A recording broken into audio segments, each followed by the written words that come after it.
Hello everyone, Rahul Mishra नाम है हमारा। और आज का ये जो वीडियो रहेगा इसमें हम लोग नवंबर लास्ट की जो है banking and financial awareness discuss करेंगे। अपने पिछले वीडियो में हम लोगों ने 20 नवंबर तक की banking and financial awareness discuss कर लिया था। और आज जो हम लोग यहाँ पर डिस्कस करने वाले हैं ये 21 से लेकर 30 नवंबर तक की बैंकिंग एंड फाइनेंशियल अवेयरनेस रहेगी। ठीक है, पिछले वीडियोस प्लेलिस्ट में ऑलरेडी हैं, आप लोग जाकर वहाँ पर देख सकते हैं। और अभी जो IBPS PO का एग्जाम लगा हुआ है, SBI CBO का एग्जाम लगा हुआ है, इसके लिए एक डेडिकेटेड अलग से प्लेलिस्ट बना दी गई है।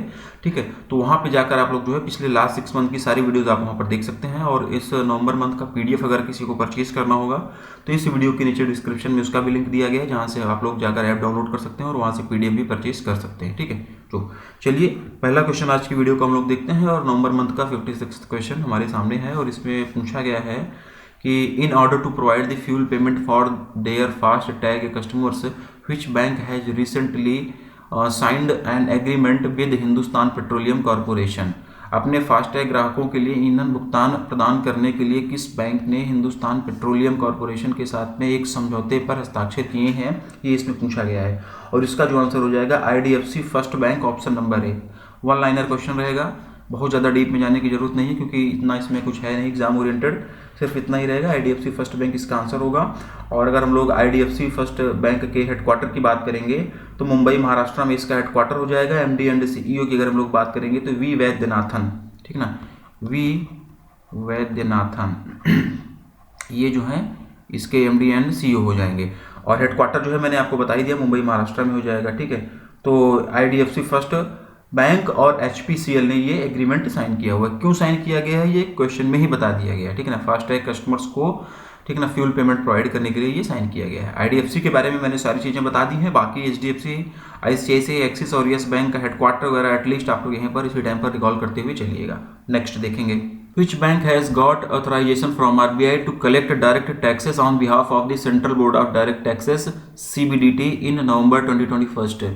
किस बैंक को नवंबर 2021 में केंद्रीय प्रत्यक्ष कर बोर्ड CBDT की ओर से प्रत्यक्ष कर एकत्र करने के लिए RBI से अधिकृत किया गया है? ये भी वन लाइनर क्वेश्चन ही रहेगा। RBL bank, option number D। हालांकि RBL बैंक के लक्षण अब ठीक नहीं लग रहे हैं, मुझे लग रहा है इसके अभी बिकने उकने की बारी आ गई है। हालांकि वैसे ही ऑलरेडी ये प्राइवेट बैंक है, लेकिन मुझे लग रहा है कि इसकी भी हालत येस बैंक जैसे ही होने वाली है। ठीक है, क्योंकि पेपर वगैरह में कुछ आजकल पढ़ने में ऐसा ही आ रहा है। तो ये गवर्नमेंट बैंकों के लिए बहुत ज़्यादा बैंकों के ऊपर बहुत मेहरबान है और हम ही आपने इस गवर्नमेंट को बनाया है, तो फिलहाल चलने देते हैं इसको। ये राजनीतिक बातें यहाँ पर नहीं करेंगे। इसका answer option number D RBL bank होगा। और RBL बैंक के हेडक्वार्टर की अगर हम लोग बात करेंगे तो मुंबई महाराष्ट्र इसका हेडक्वार्टर हो जाएगा। टैग लाइन इसकी हो जाएगी अपनों का बैंक।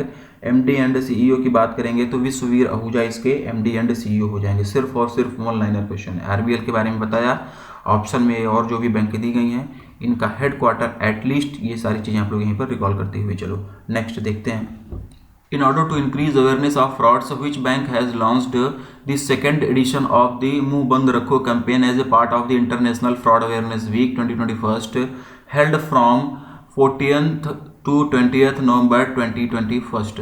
धोखाधड़ी के बारे में जागरूकता बढ़ाने के लिए किस बैंक ने 14 से 20 नवंबर 2021 तक आयोजित अंतर्राष्ट्रीय धोखाधड़ी जागरूकता सप्ताह 2021 के एक भाग के रूप में मुंह बंद रखो अभियान का दूसरा संस्करण लॉन्च किया हुआ था? कुछ इन्फॉर्मेशन इसमें क्वेश्चन में दी गई हैं, कुछ हमसे पूछी गई हैं। तो जो इन्फॉर्मेशन हमें क्वेश्चन में दी गई हैं, जो लोग PDF नहीं परचेज करते हैं, आप लोग इसको भैया लिखा करो। ठीक है, लिख लिया करो, नहीं तो फिर वीडियो वगैरह देखने से अगर चीज़ें एग्जाम में नहीं कर पाओगे तो फिर ये आपके लिए भी अच्छा नहीं रहेगा और मेरे लिए भी अच्छा नहीं रहेगा, क्योंकि इतनी मेहनत करके आप लोगों के लिए कंटेंट ये बनाया जाता है।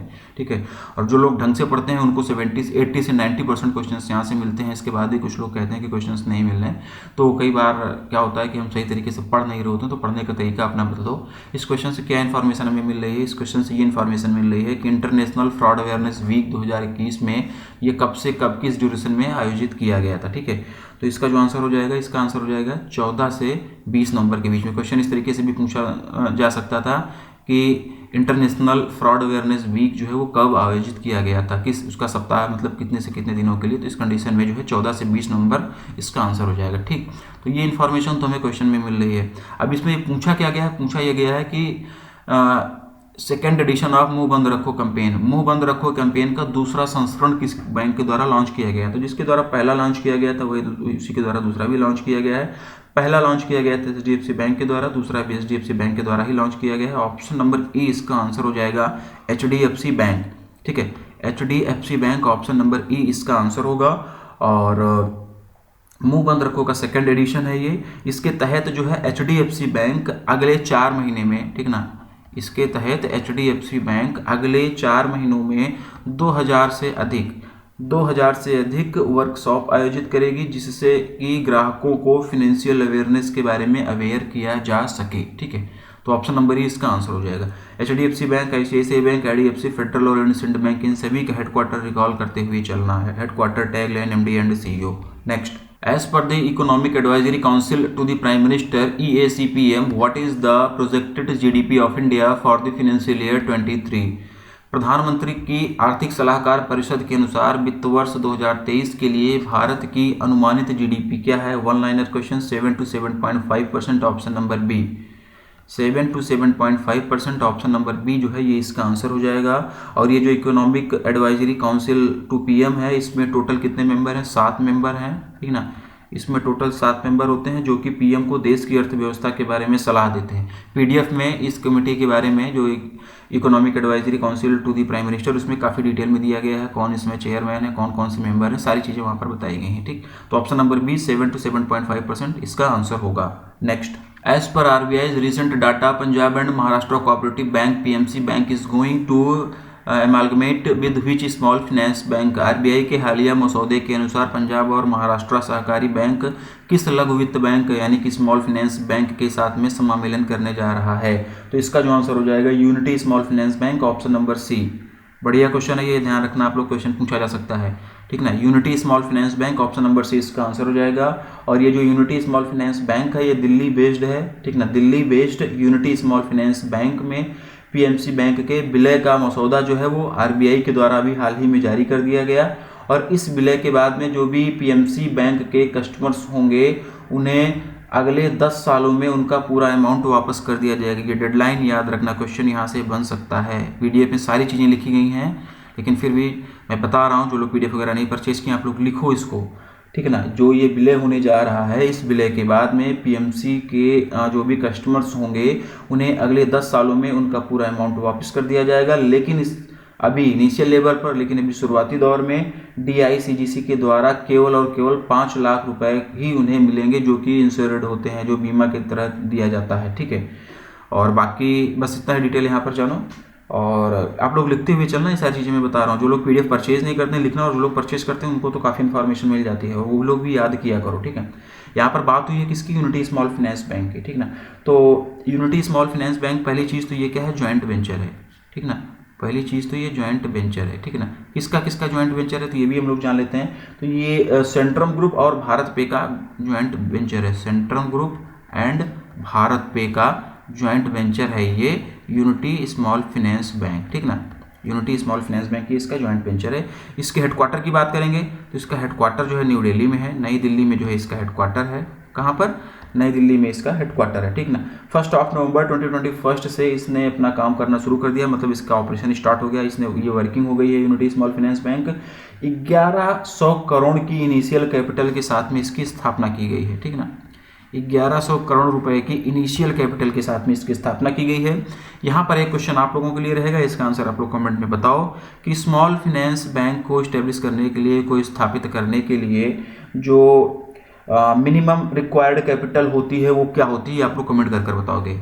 किसी भी स्मॉल फाइनेंस बैंक को इस्टेब्लिश करने के लिए मिनिमम रिक्वायर्ड जो हमारी कैपिटल होती है वो क्या होती है, ये आप लोग कमेंट कर बताओगे। और कई बार पिछले वीडियोस में ये बताया जा चुका है। ठीक है ना, तो आप लोग इसका आंसर कमेंट करके दो। नहीं आंसर दोगे तो मैं कम्युनिटी टैब में इसका आंसर डाल दूंगा, बता दूंगा, लेकिन अभी फिलहाल आप लोग इसका आंसर कमेंट कर दो। ठीक है, तो option number C unity small finance bank होगा। बाकी ऑप्शन में और ये जो भी बैंकें दी गई हैं इनका हेडक्वार्टर मैंने बताया, ये हर क्वेश्चन के साथ में आप लोग रिकॉल करते हुए चला करो। Next, Which bank has signed an MOU with Pondicherry Cooperative Milk Producer Union Limited to offer simple and fast agriculture loan, सफल जिसको हम लोग बोलते हैं, to dairy farmers up to ₹3 lakh, ठीक ना। किस बैंक ने Pondicherry co-op milk producer union limited के साथ में डेयरी किसानों को 3 लाख रुपए तक का सरल और तेज कृषि ऋण की पेशकश करने के लिए एक समझौता ज्ञापन पर हस्ताक्षर किया है, ठीक है ना। सफल का फुल फॉर्म आप लोग याद रख लेना, ये सफल किसको बोला गया है, ठीक है। ये चीज़ें थोड़ा सा जरूरी हैं। और इसका जो आंसर होगा, इसका आंसर हो जाएगा SBI, option number E, state bank of India, option number ई इसका आंसर हो जाएगा, ठीक है ना। ज़्यादा डीप में जाने की जरूरत नहीं है, वन लाइनर क्वेश्चन है, इसी तरीके से हम लोग पढ़ेंगे, ठीक है। हालांकि न्यूज SBI की है, तो जो SBI CBO के एग्जाम के लिए तैयारी कर रहे हैं उनके लिए इंपॉर्टेंट है, तो आप लोग इसको देखिएगा, ध्यान से समझिएगा, ठीक ना। और ये जो मतलब एग्रीमेंट ये साइन किया गया है, MOU साइन किया गया है, इसके तहत में जो डेयरी फार्मर्स होंगे उनको SBI के द्वारा 3 लाख रुपए तक का लोन दिया जाएगा, ठीक है ना। तो और हेडक्वार्टर वगैरह भी इन सभी के देख ही लेना आप लोग। Next, in order to offer digital banking and value-added services to exporters and importers in India, which bank has launched an online platform named TradeEmerge? Bharat में निर्यातकों और आयातकों को डिजिटल बैंकिंग और मूल्यवर्धित सेवाएं प्रदान करने के लिए किस बैंक ने TradeEmerge नामक एक ऑनलाइन प्लेटफॉर्म लॉन्च किया है, ठीक है। और इसका जो आंसर हो जाएगा ICICI bank, option number D, option number D ICICI bank इसका आंसर हो जाएगा। एक्सपोर्टर्स और इंपोर्टर्स को डिजिटल बैंकिंग और वैल्यू एडेड सर्विसेज प्रोवाइड करने के लिए TradeEmerge नाम से एक प्लेटफॉर्म लॉन्च किया गया है ICICI बैंक के द्वारा। ये नाम आप लोग याद रखना, ये प्लेटफॉर्म किसके द्वारा, कौन से बैंक के द्वारा लॉन्च किया गया है, यही पूछा गया है इसमें, ठीक है ना। तो TradeEmerge जो है ये ICICI बैंक के द्वारा लॉन्च किया गया है। ICICI बैंक की बात हो रही है तो हेडक्वार्टर वगैरह भी इसका हम लोग जान लेते हैं। मुंबई महाराष्ट्र में इसका हेडक्वार्टर हो जाएगा। संदीप बख्शी जी जो है वो इसके MD एंड CEO हो जाएंगे। हम है ना ख्याल आपका, ये इसकी टैगलाइन हो जाएगी। आगे बढ़ते हैं। As per the SBI's recent data, what is the India's projected GDP for the financial year 22? SBI के हालिया आंकड़ों के अनुसार वित्त वर्ष 2022 के लिए भारत की अनुमानित GDP क्या है? वन लाइनर क्वेश्चन है। 9.3 to 9.6%, ऑप्शन नंबर ई इसका आंसर है, ठीक ना। ऑप्शन नंबर ई इसका आंसर है। आप लोग, मैंने पहले भी बता रखा है, आप लोग एक जो भी नोट्स वगैरह अपने बनाया करो उसके फर्स्ट पेज में ऐसे थोड़ा सा रख लिया करो, जहाँ पर आप लोग लोन अमाउंट लिख लिया करो, GDP प्रेडिक्शन लिख लिया करो। तो उससे क्या होगा कि आपको बार बार याद करने की, बार बार PDF वगैरह सर्च करने की ज़रूरत नहीं होगी। एक ही जगह पर सारी अपडेटेड डाटा रख लिया करो। तो SBI का जैसे है ये, तो 9.3 से 9.6 की बात हो रही है। फाइनेंशियल ईयर कब की बात हो रही है? वित्त वर्ष 2022 के लिए हो रही है। तो इसको आप लोग एक ही जगह नोट डाउन करते हुए चलो, और क्वेश्चन यहाँ से बनते हैं और कई बार पूछे भी जाते हैं, तो इंपॉर्टेंट भी रहेगा ये। Next, in order to improve the education quality of schools and anganwadi workers of Andhra Pradesh, how much loan agreement has been signed between the World Bank, government of India and government of Andhra Pradesh? Andhra Pradesh के स्कूलों और आंगनबाड़ी कार्यकर्ताओं की शिक्षा की गुणवत्ता में सुधार के लिए विश्व बैंक, भारत सरकार और आंध्र प्रदेश सरकार के बीच कितने ऋण समझौते पर हस्ताक्षर किए गए? कितने के ऋण समझौते पर हस्ताक्षर किए गए? लोन अमाउंट का क्वेश्चन है ये, मैंने बताया अभी, आप लोग इसको एक जगह लिख के रखा करो। और इसका जो आंसर हो जाएगा 250 मिलियन USD, ऑप्शन नंबर ई, ऑप्शन नंबर ई 250 मिलियन USD, 250 मिलियन USD इसका आंसर हो जाएगा। इसके तहत 50 लाख से भी अधिक स्टूडेंट्स और आंगनबाड़ी वर्कर्स को क्वालिटी एजुकेशन प्रोवाइड की जाएगी, उन्हें ट्रेन किया जाएगा, ठीक है। बस इतना ही हमको जानना है। यहाँ पर बात हुई है वर्ल्ड बैंक की, तो world bank headquarter Washington DC में हो जाएगा। डेविड R मालपास ये इसके प्रेसिडेंट हो जाएंगे, ठीक। बस इतना ही जानना है, और ये अमाउंट आप लोग याद रखना, 250 million USD। Next, in order to improve primary health care in urban areas of India, how much loan agreement has signed between the government of India and Asian Development Bank ADB? Bharat के शहरी क्षेत्रों में प्राथमिक स्वास्थ्य देखभाल में सुधार के लिए भारत सरकार और एशियाई विकास बैंक के बीच में कितने ऋण समझौते पर हस्ताक्षर किए गए हैं? ये भी लोन का क्वेश्चन है। 300 million USD, option number C इसका आंसर होगा। इसको भी आप लोग एक ही जगह पर लिख लेना, ठीक है ना। जो लोग, मैं फिर से बोल रहा हूँ, जो लोग PDF परचेज नहीं करते हो लिख लेना आप लोग इसको, ठीक है ना। चीज़ें याद होनी चाहिए आप लोगों को। ये लोन अमाउंट आप लोग याद रखना, ठीक है। और अर्बन एरियाज़ में प्राइमरी हेल्थ केयर को इम्प्रूव करने के लिए ये लोन एग्रीमेंट जो है साइन किया गया है। किसके किसके बीच में साइन किया गया है? एशियन डेवलपमेंट बैंक और गवर्नमेंट ऑफ इंडिया के बीच में साइन किया गया है। अब यहाँ पर एशियन डेवलपमेंट बैंक की बात हो रही है, ADB की बात हो रही है, तो इसका हेडक्वार्टर कहाँ पर हो जाएगा? मनीला, फिलीपींस, ठीक है। मनीला, फिलीपींस में इसका हेडक्वार्टर हो जाएगा। मसात्सुको असाकावा ये इसके प्रेसिडेंट हो जाएंगे, ठीक है। मसात्सुको असाकावा ये इसके प्रेसिडेंट हो जाएंगे। Next, which small finance bank has partnered with HDFC Bank to offer 2 new variants of co-branded credit card named Excite Credit Card and Elegance Credit Card? नाम आप लोग याद रखना। किस स्मॉल फाइनेंस बैंक ने एक्साइट क्रेडिट कार्ड और elegance credit card नामक को ब्रांडेड क्रेडिट कार्ड के लिए 2 नए वेरिएंट पेश करने के लिए HDFC बैंक के साथ में भागीदारी की है, ये इसमें पूछा गया है, ठीक है ना। तो इसका जो आंसर होगा Equitas small finance bank, option number B.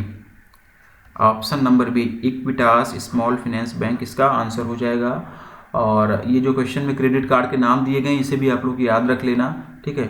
और इस क्रेडिट कार्ड में क्या क्या फैसिलिटी दी जाएगी ये सब डिटेल में जाने की जरूरत नहीं है, हमको क्वेश्चन पढ़ना, एग्जाम क्लियर करना है, क्रेडिट कार्ड नहीं बेचना है, ठीक है। तो इसका जो आंसर हो जाएगा एक्साइड क्रेडिट, इसका मतलब जो क्रेडिट कार्ड के नाम एक्साइड क्रेडिट कार्ड और एलिगेंस क्रेडिट कार्ड, ये आप लोग भी याद रखना, ठीक है ना। और किसके द्वारा ये लॉन्च किया गया? इक्विटास स्मॉल फाइनेंस बैंक के द्वारा लॉन्च किया गया। इक्विटास स्मॉल फाइनेंस बैंक की बात हो रही है तो इसका हेडक्वार्टर कहाँ पर हो जाएगा? इसका हेडक्वार्टर जो है ये चेन्नई तमिलनाडु में हो जाएगा। चेन्नई तमिलनाडु में इसका हेडक्वार्टर हो जाएगा। MD एंड CEO की अगर हम लोग बात करेंगे तो VP नरसिम्हन, ठीक है ना, VP नरसिम्हन जो हैं वो इसके MD एंड CEO हो जाएंगे। आगे बढ़ते हैं। Equifax along with which organisation have jointly released the 10th edition of the micro finance plus report. Equifax ने किस संगठन के साथ संयुक्त रूप से माइक्रो फाइनेंस प्लस रिपोर्ट का 10वां संस्करण जारी किया है, ये इसमें पूछा गया है। तो इसका जो आंसर हो जाएगा SIDBI, option number D small industries development bank of India, option number D इसका जो है आंसर हो जाएगा SIDBI, ठीक है ना। CDB जो है ये इसका आंसर हो जाएगा। बहुत ज़्यादा डीप में नहीं जाएंगे, बस ये रिपोर्ट का नाम याद रखो और किसने जारी किया है ये भी याद रखो, ठीक है ना। माइक्रो फाइनेंस प्लस नामक रिपोर्ट जो है ये SIDBI के द्वारा जारी की गई है।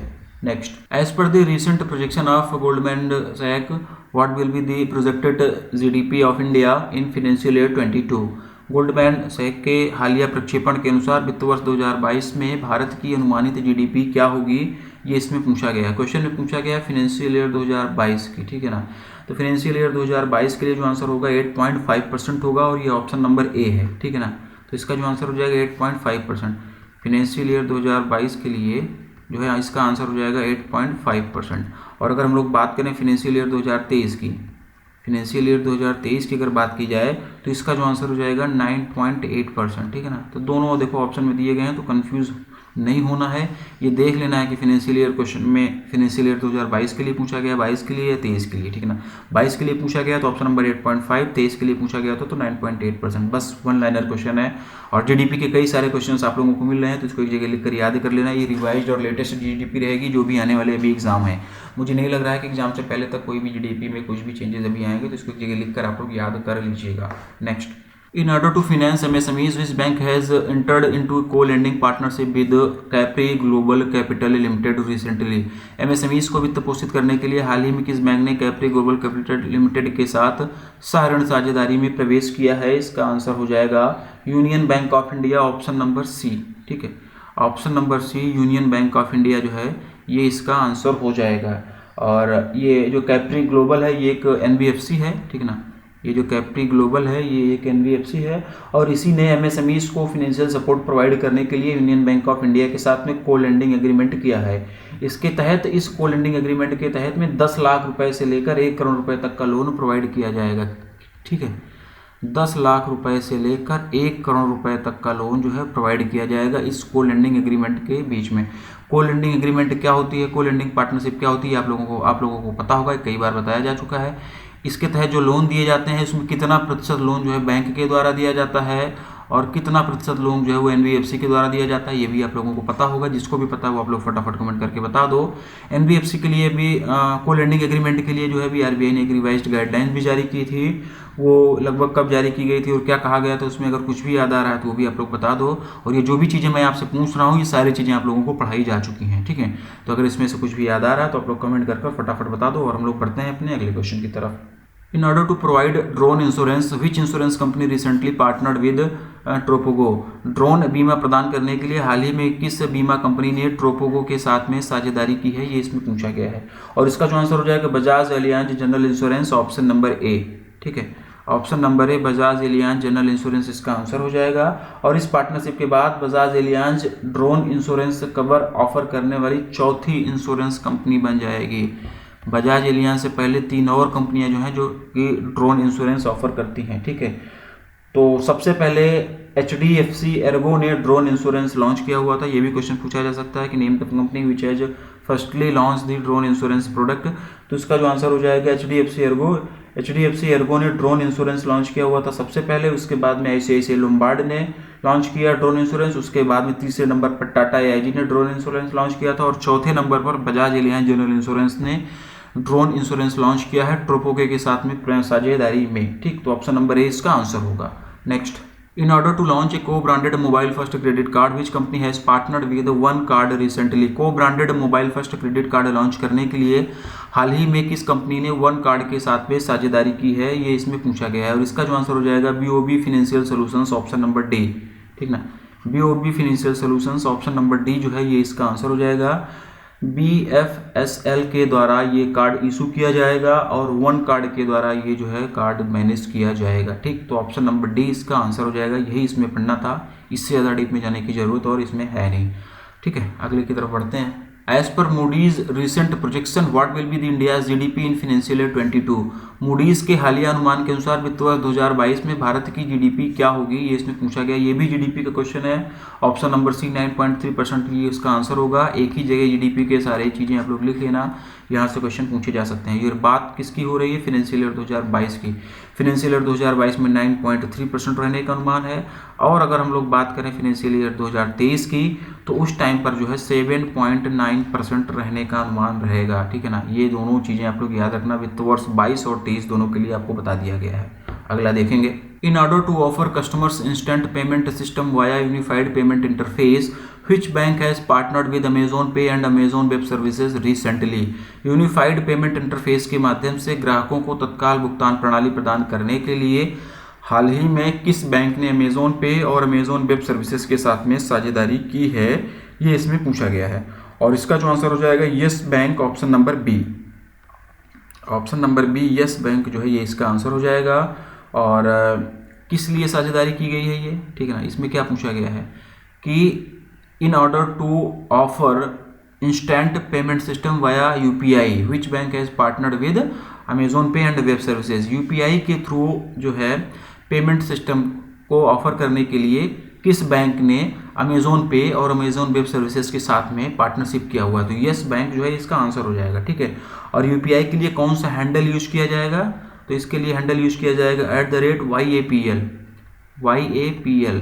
ठीक ना, इस हैंडल से जो है UPI मतलब UPI के थ्रू पेमेंट किया जा सकेगा ना, जैसे होता नहीं कि जैसे @YBL इस तरीके से होता नहीं है UPI का हैंडल, तो ये इसके लिए हैंडल हो जाएगा @YAPL। ठीक है, बस वन लाइनर ही रहेगा, बहुत ज़्यादा इसमें और जाने की जरूरत नहीं है। अमेजोन पे और अमेजोन वेब सर्विसेज के बीच के साथ मिलकर पार्टनरशिप की गई है।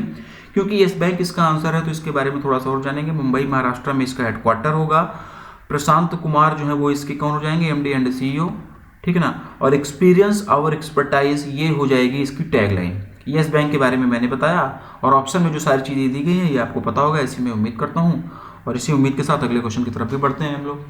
इन order to promote electric vehicles which small finance bank has recently introduced go green loan scheme. Electric वाहनों को बढ़ावा देने के लिए किस लघु वित्त बैंक ने हाल ही में गो ग्रीन ऋण योजना शुरू की है, ये इसमें पूछा गया है। और इसका जो आंसर हो जाएगा ESAF small finance bank, option number ए।